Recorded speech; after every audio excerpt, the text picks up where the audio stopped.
لە شەوێکدا کە دڵی عاشقان لە لێدانە، لە کاتێکدا کە ڕۆحی ڕێبواران لە سەفەرایە، لە ساتێکدا کە هەموو گەردوون دەبێتە قوتابخانەی عیشق، ئێمە لێرەین تا باس لە مەکتەبی هەرە گەورە بکەین، مەکتەبی عیشق و ئەزموونی ڕۆحی. ئەم شەو لەگەڵ میوانە بە ڕێزەکەمان مامۆستا ئەبوبەکر کاروانی درێژە بە گفتوگۆکانمان دەدەین لەسەر کتێبی چوارینەکانی کاروانی و قوڵ دەبینەوە لە ڕێگەی عاشقان. بەڕێزان، ئەزموونی ڕۆحی تەنها زانیاری و خوێندنەوە نییە،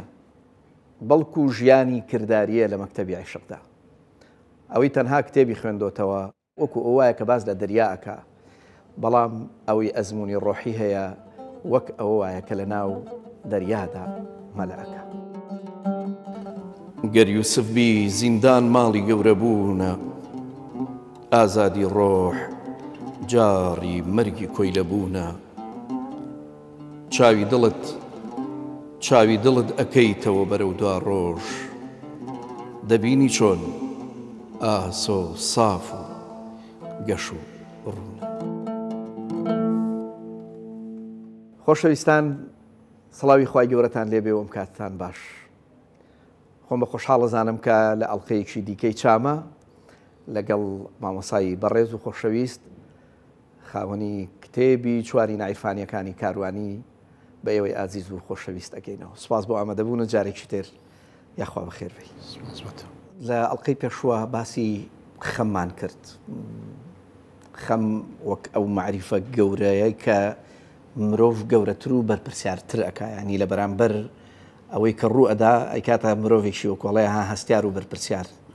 نالی لە جێگەیەکە مەسەڵەن باسی ئەوە کاڵێ نەوعی ئینسانێ هەیە غەم قوتیە، ئەتوانین بڵین بە غەم قوتیش بیخوێنینەوە، یان لە جێگەیەکی تراڵێ لێم دەپرسن من لەبەرچی کەم دەخۆم، من بە برسی قەد مەزانە غەم دەخۆم. ئەم غەمەم ینی بەلاوە زۆر مهمە، ینی تەفسیری ئەم غەمە کە لە چوارینەکانی جەنابی شتا ینی زۆر حزوری هەیە. مەسەڵەن لە یەکێک لە چوارینەکانە جەنابەت نووسیوتە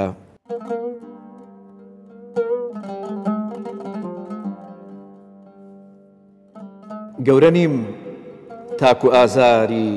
ئەوی دی ئازارم نەبێ، گەورە نیم تاکو ئازاری ئەوی دی ئازارم نەبێ،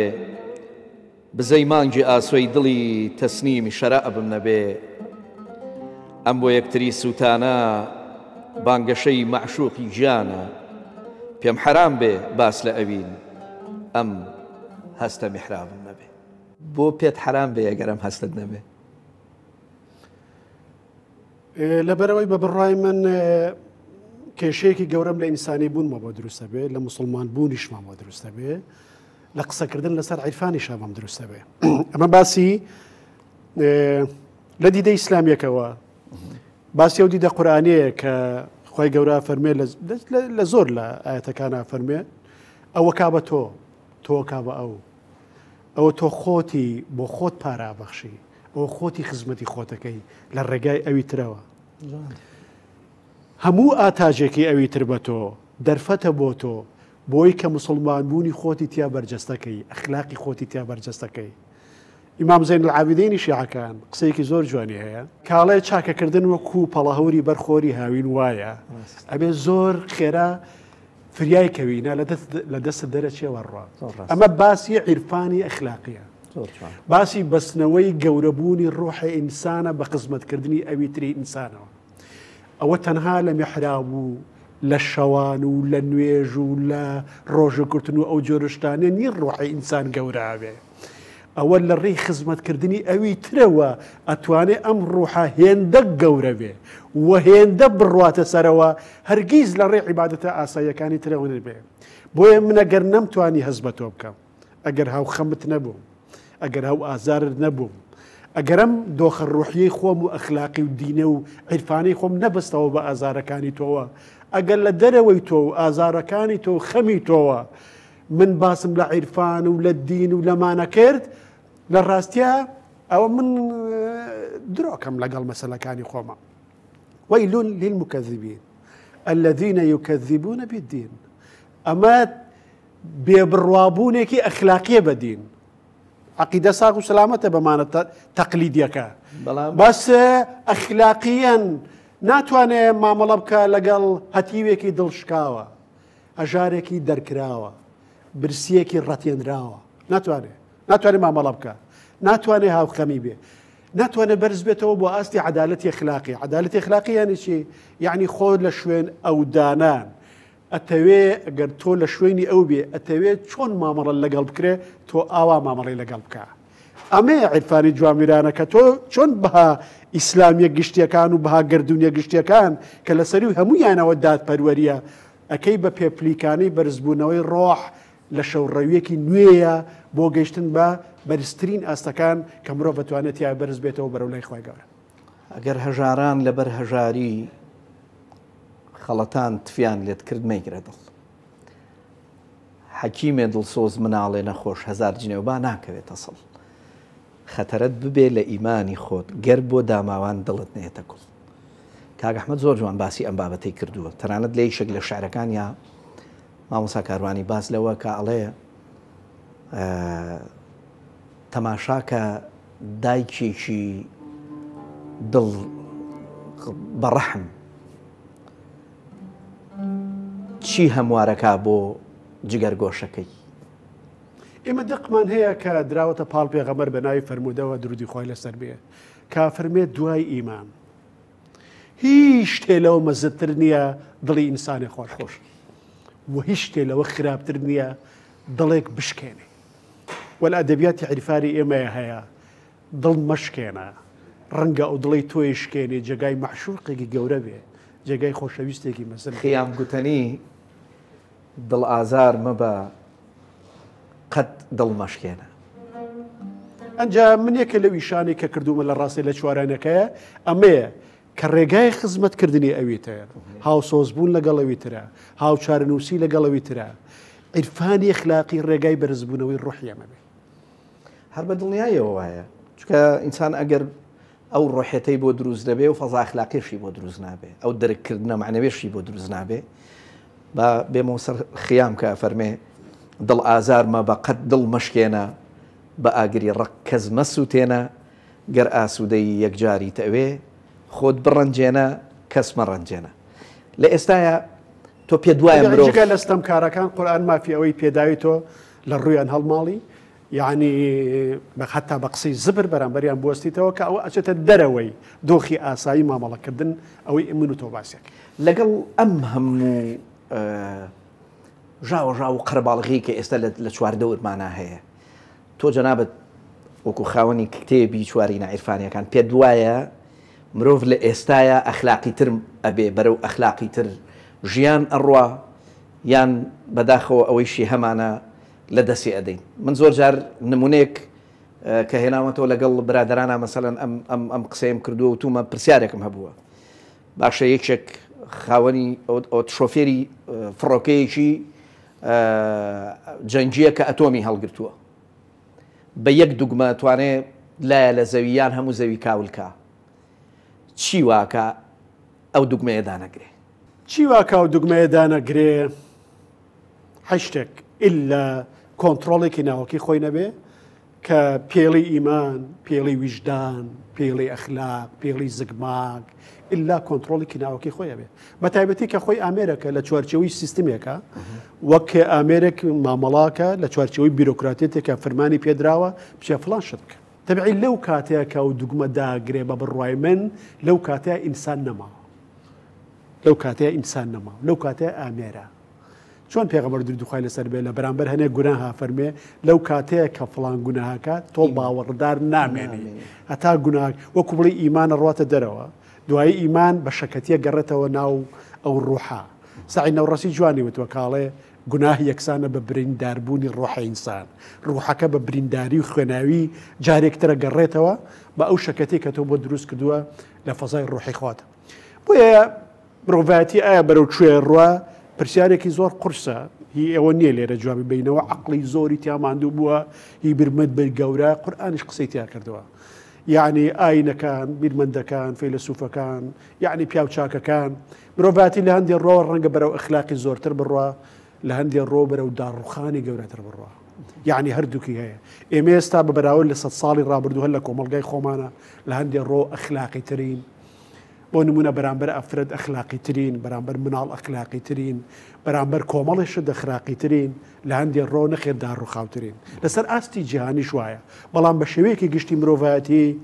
چارەنووسی لە بەردەم تەمەمژی و ترسناکی و لە ڕاستیە جۆرە لە نادیاریایە ئایا ئەمێنێ یا نامێنێ ئەگەر ئەمێنێ بە تایبەتی ئێستا هەمە لە بەردەم ژیری یعنی شتێکە بە ناوی ژیری دەستکرد داین یعنی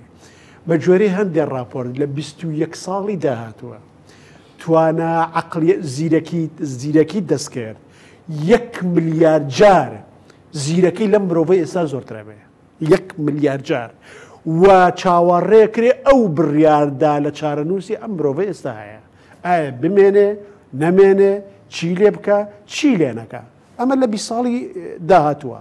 ئەی لە 100 ساڵی داهاتووە ئەی لە 200 ساڵی داهاتووە مرۆڤایەتی بەرەو کوێ ڕوە ئایا مرۆڤایەتی بیرۆکەی پێشکەوتن لەژێر کۆنتترۆلیان ماوە یا کۆن لەژێر کۆنتترۆلی دەرچووە بە بڕای من لەژێر کۆنتترۆلی دەرچوو چیتری ئێمە مەسلەی پێشکەوتن لەژێر کۆنتترۆلی مرۆڤاتیان نەماوە ئەمان کێشە لەگەڵ خۆیان بەرەو کوێ تاکو ئێستا ڕوون نییە وەکوتم تەمەمشاوی بەڵام چ شتێک جڵەوی ئەم ئینسانە لەم ساتە وەختەیە ئەگرێ بە بۆچوونی تۆ ئایا عیرفان چ ڕۆڵیشی ئەبێ لەم ناوەندەیە من زۆر بەلامەوە ینی ئوستاز کاروانی لە تەواوی ینی نەتەوەکانە ئەگەر دیقەت بین ئەدەب ینی قسەی کۆتایی هەموو شتەکانی کردووە یان بەتوانم بڵێم قسەی سەرەتا و کۆتایی کردووە لە دەوڵەتە ڕۆژ ئاواییەکانەوە تەماشاکەین هەتا وەکوڵێ دەوڵەتە شەرقیەکانیش یعنی لە ڕێی ئەدەبەوە توانیویانە گەورەترین تەغیر و گۆڕانکاری بکەن ئێمە ئایا نازانم مقاوماتی ئەومان هەیە کە بتوانین لە ڕێی ئەدەب و عیرفانەوە هیچ نەبێلانی کەم یعنی بتوانین کۆمەڵگەی کوردەواری خۆمان بێنینە ئاستێک کەیتر تا ڕادەیەک بڵین لە خەم بڕەخسێ بێگومان خۆزگە جیهانی ئیسلامی لە ئاستێکە بووە بە بڕای من بیلقووە هێزەکی توانای ئەوەی تیا بوو بەشدار بێ لە ڕیفۆرمکردنی شارستانێتی نوێیە ڕۆڵ ئێمە ئەوە نەبوو نە بە تەواوەتی ئەم شارستانێ نەقڵکەین بۆ لای خۆمان بە هەموو خراپ و چاکەیەکیەوە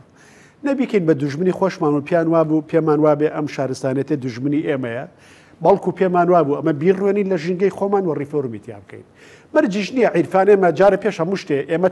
تاکەی خۆمان مەسئولین لە ژیانی خۆمان زۆر گرنگە یەکەوە یەکەمان خەمی خۆمان بێ و خۆمان ڕزگارکەین دوایی لەسەر ئاستی کۆمەڵگاکان چیمان پێکرێ بیکەین بەڵام من تاکی خۆم من چارەنووسی خۆم وەک خودی خۆم وەک خێزانەکەم ئەمە مەسلەیەکی گرنگە بەس لە هاوسەنگیە گردونیەکە لەسەر ئاستی گیان گەورەیە کاتی خۆی فەیلسوفێکی فەڕەنسی ڕۆجە گارۆدی بوو ئەڵێ خۆر ئاوا مەرج نێ بگەڕێتەوە بۆ ئیسلام بەڵام ئەبێ بگەڕێتەوە بۆ چوونە بنەماییەکانی ئیسلام کە ناهێڵێت لە هاوسەنگی گردونی قوڵ دروست ببێ کە مرۆڤایەتی تەحمل و بەرگەی نەگرێ یعنی ناهاوسەنگیەکی گردونی قوڵ دروست نەبێ کە مرۆڤایەتی بەرگەی نەگرێ ئەکرێ زۆر شارستانەتەکان فەرهەنگەکان لەوانەش دنیا ئێمە بەشداری پێ بکە بەس دنیای گەتوانێت بەشداریەوە پێ بکە لانی کەم لە هەندێ ئاستا لەسەر پێی خۆی وەستابێ بەداخەوە ئێمە بەدەست گیر و گرفتەکانی خۆمانەوە ئەناڵێنین بەڵام ڕەنگیشە سەردەمانی خەڵکانێ قەدری ئەمە بزانین یا جەوهەر و گەوهەری زۆری تا بدۆزنەوە ئێمە نەتوانین بە شێوەیەکی باشتر خۆمان سوودی لەوە بگرین بەڵام جنابەت لە یەکێک لە سوارینەکانە پێ دوایە لە دوای هەموو ئەم هەراوزەنایی کە ئێستا جنابەت باست کرد کە ممکنە و ناممکنە و ئەکرێ و ناکرێ و ئەوە پێچێ هەمومان لە چاوەڕوانی سپێدەیەکە کە بە ئاوی خونا و دەستنوێش بگرین و سپێدەیەکی ڕوون و وەکۆڵی ئارام بەخش جارێکی تر ڕووکاتەوە